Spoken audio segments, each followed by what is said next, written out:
I'm from Milan. I was born, I live, and I work in this city. But my dad is from South Africa, and his ancestors lived in Africa in various parts for centuries. When I was a little kid, I used to visit my grandfather in South Africa, and he used to tell me this story on the beach in front of the Indian Ocean.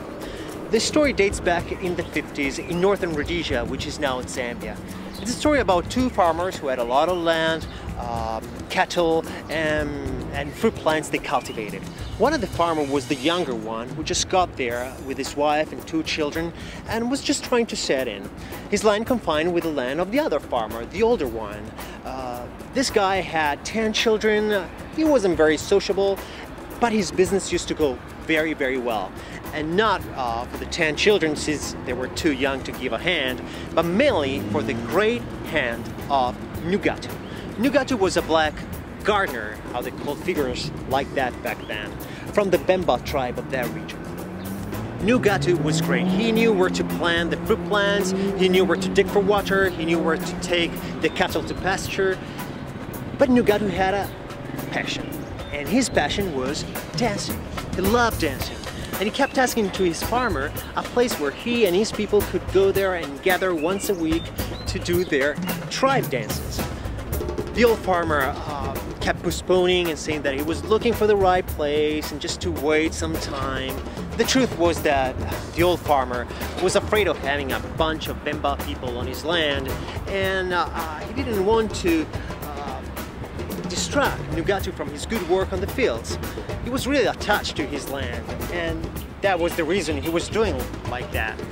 The other farmer instead had really big problems in finding good gardeners, a good hand. He knew that Ngatu, his neighbor's gardener, was really good, but good neighborhood policy prevented him to make him a better offer. So one day he was working on the border of his land on the banana fields, and he spotted Ngatu on the other side of the fence. He briefly saluted him, but it was Ngatu himself who approached him. He went there and he said abruptly, as he used to do, "Do you have a place for me and my people to come and dance once a week?" The new farmer thought about it for 1 minute and then said, "Well, you know that place close to the pond, next to the river? I'm not planning to do anything there right now, so if you want, you can go there. In exchange though, I would like you to help me out finding a couple of good gardeners for my farm." The very next morning, two black young kids presented themselves in front of the new farmer's house. And they weren't as good as Ngatu, but they were willing to do their best. They were also in the dancing group led by Ngatu, which started gathering that same week on the new farmer's land. The new farmer was invited to their first show. He went there with his family, and his wife and two children, and he was amazed on how colorful, exciting, and spectacular the dancing was. The word of the Bemba dancing group soon spread all over the place. A lot of people came to see them dancing, and also through white people. In fact, it became a touristic attraction with buses and tours coming over the new farmer's land. The old farmer heard about this thing and was kind of relieved that somebody else took care of Ngatu's bothering requests.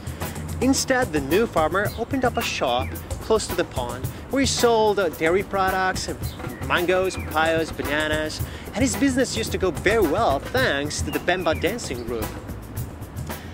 Actually, at the end, Ngatu really was bored and couldn't bear anymore to work for the old farmer, so he quit his job there and he started working secretly part-time for the new farmer. The old farmer suffered a lot from the loss of Ngatu. Besides, there were some monsoon storms that ruined all his fields and made a lot of his cows die. Eventually, he was obliged to sell his land and for little money and move somewhere else with his 10 children. This story was told to me by my grandfather on the beaches close to Durban, and while he was talking, he had in his hands the yellowish black and white pictures of the shop next to the pond, his shop. Unfortunately, in 1964, a civil war bursted in northern Rhodesia, but that's a whole different story. Who knows? Maybe not.